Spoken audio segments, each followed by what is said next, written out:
আজকের মিশন একটাই, জামাইয়ের পকেট ফুটা করা। তাই তো আমি দেরি না করে ঝটপট রেডি হয়ে চলে যাচ্ছি জামাইকে নিয়ে শপিং করতে। ভেবেছিলাম জামাইয়ের পকেট আজকে অনেকটাই হালকা করব। তো আসসালামু আলাইকুম, হ্যালো বন্ধুরা, কী অবস্থা সবার, কেমন আছেন? আমি বলছি আপনাদের আয়াজের মা।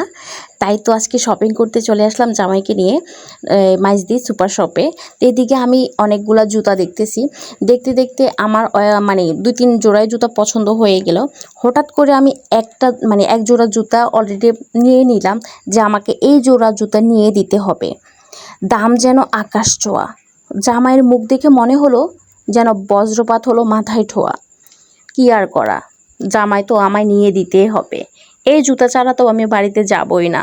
তো ঘুরে ফিরে কি আর করা, হঠাৎ করে দেখলাম আমার বোমাও চলে আসলো।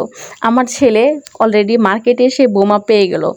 আর আমার কোথাও কারো বাড়িতে গিয়ে বোমাকে খুঁজতে হবে না, অলরেডি মার্কেটে বোমা পেয়ে গেলাম, আলহামদুলিল্লাহ। যাই হোক, আইস বাবা এবার ঘুরতে ঘুরতে বলছে, বাবা আমাকে এটা নিয়ে দাও।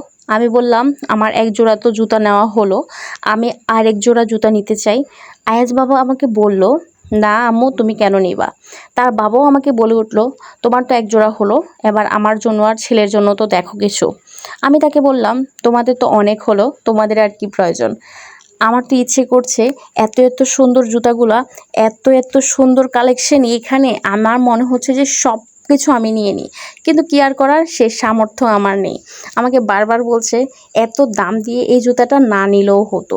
আমি বলছি, শোনো, দামি জুতা অনেক দিন যায়, আর কম দামি জুতা দেখতে সুন্দর হলেও কিন্তু সেটা বেশি একটা লাস্টিং করে না।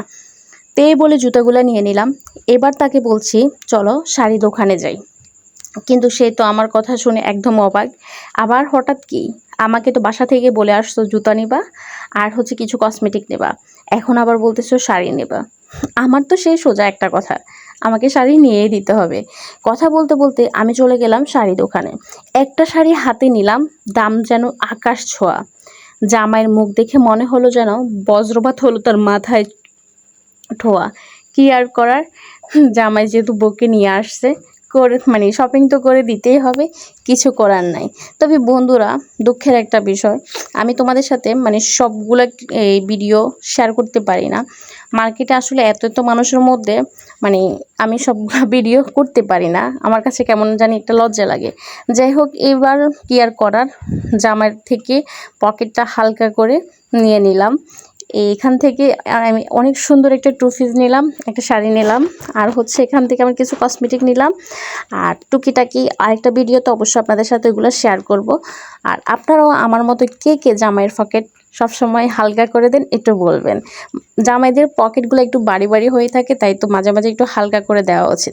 শপিং শেষে এবার বের হয়ে যাচ্ছে, কিন্তু আইস বাবা বের হবে না। তার এটা ওটা তার অনেক কিছু প্রয়োজন, আমার যা প্রয়োজন তার থেকে তার আরও দ্বিগুণ বেশি প্রয়োজন। কথা বলতে বলতে বের হয়ে যাচ্ছে। এবার আমরা রিক্সা করে চলে যাব বাড়ি।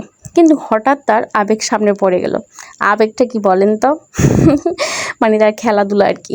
যাই হোক, আজকের মতো ভিডিওটা এখানে শেষ করছি।